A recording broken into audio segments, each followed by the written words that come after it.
In some ways, the U.S. public might have thought that the war in Afghanistan had ended. Didn't President Obama bring the troops out? Well, actually, 9,800 troops remain in Afghanistan. And for the year 2015, the U.S. taxpayers were spending, the statistics vary, but one set of statistics suggests $35 billion to maintain the United States presence in Afghanistan.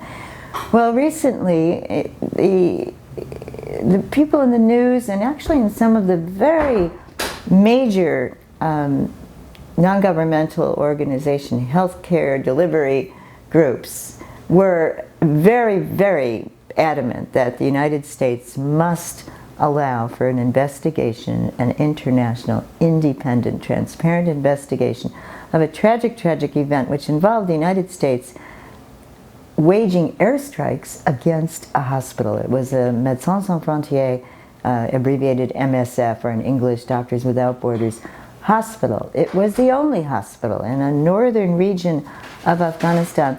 And as people do in these situations, the hospital personnel, as tensions escalated, as it seemed like there might be fighting near the hospital, had called in their coordinates to the Afghan military, to the NATO military, to the United States military. This is a hospital right here. They'd done that even as recently as a week before the United States airship pummeled and pounded the hospital at 2:05 in the morning on October 3rd. A United States weaponized C-130 plane attacked the hospital we should also note that it was a compound the size of a football field and housed other buildings, a place for people to live, a place to cook meals.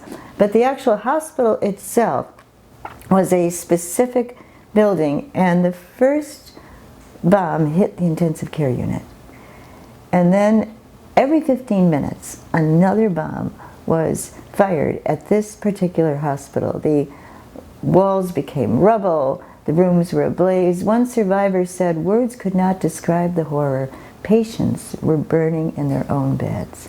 22 people were killed, 12 of them were MSF staff, 3 were children. And in this hospital the previous week, 359 people had been treated, 59 of whom were children.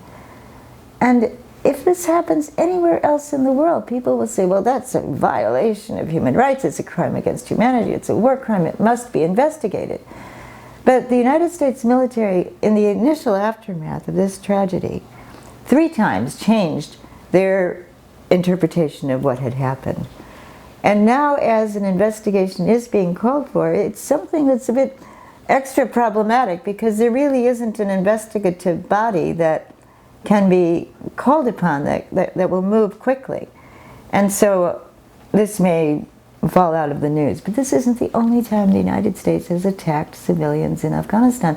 I'm with a group called Voices for Creative Nonviolence, and we've maintained a pretty macabre atrocity list over the years of the times when children have been hit while they've been shepherding their flocks, of times when women who were out trying to gather fuel for water, to heat the water, were killed. The times when, on July 19th, 2015, a United States military attack, an airborne attack, hit Afghan National Army soldiers at their outpost. And at that point, 10 soldiers were killed and others were injured.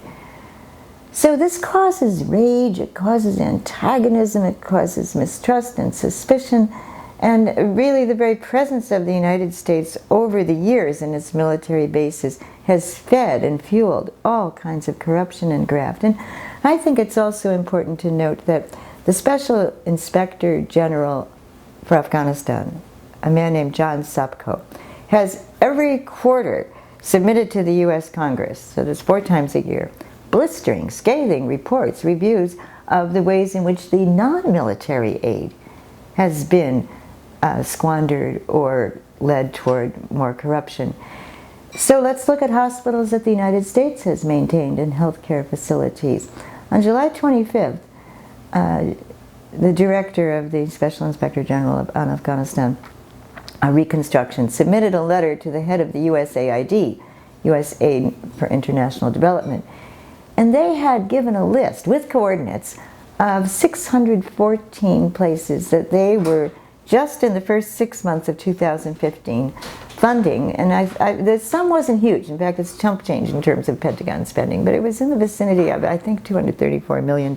And when the Inspector General's crew started to analyze, using basically Google Maps, but geospatial imagery, started to analyze, well, just where are all of these places? They found that 6 of the places listed were actually in Tajikistan, a country to the north of Afghanistan. 6 others were in Pakistan, adjacent to, and 1 was in the Mediterranean Sea. And then they found that of those places that were listed, 50 were places wherein you couldn't find another building, any building at all, where the coordinates were listed, and within 400 feet of the coordinate, and in some cases within a half mile.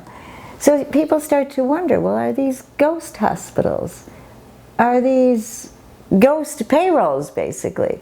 And 80% of the coordinates given didn't square up with discovery of an actual healthcare facility.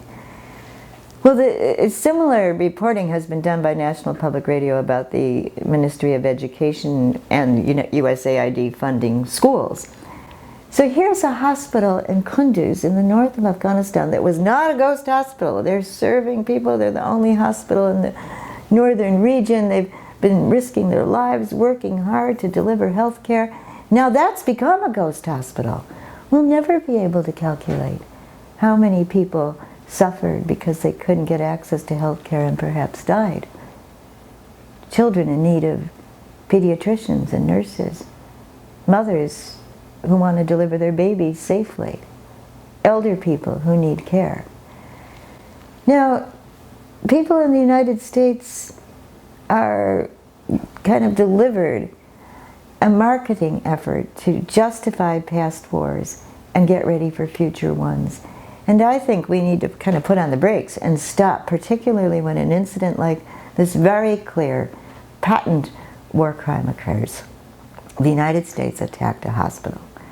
And ask ourselves, how do other people in the world view us? And does it jeopardize security for people here when we're viewed as a menacing, unfair country that wants to hog other people's resources and dominate them by using our vastly superior threat and force? But also, isn't it curious that over all of these years, since 2001, October 7th having marked more or less a 14th year, I don't like to say an anniversary, but a 14th year since the United States first began to invade and occupy Afghanistan, a far less well-equipped, well-heeled, funded grouping, the Taliban and other warlords, have actually maintained control of Afghanistan, which is a stronger control than it ever was even in 2001. So what has been accomplished over all these years? And when we think about the soldiers who return from the combat zones, whether it's Iraq or Afghanistan, Libya, 22 combat veterans take their own lives every day on average in the United States. So it's a time when the futility of war is so very, very obvious. Why not lay aside, why not abandon these failed and desperately wrong-headed military efforts and start to deal with the very real problems we may not even be able to survive? And of course we're thinking about global warming and what we're doing to the air, to the water, to the ground.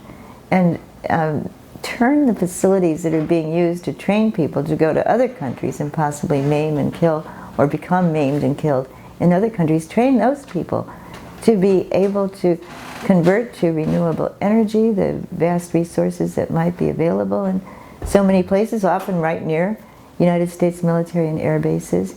Help us, retrofit the housing stock, build mass transit that can travel at speeds such that we wouldn't be looking to airplanes for domestic travel, and then be able to provide elder care in our country, provide child care, restart the Head Start programs. These are things that I think would make so much sense to average US people. And if politicians weren't in the thrall of major corporations that produce weapons, I'm thinking of Lockheed Martin, Boeing, General Electric, if they weren't in the thrall of those major corporations, I think many, many elected representatives would be willing to level with the public and say, look, this is what we're facing.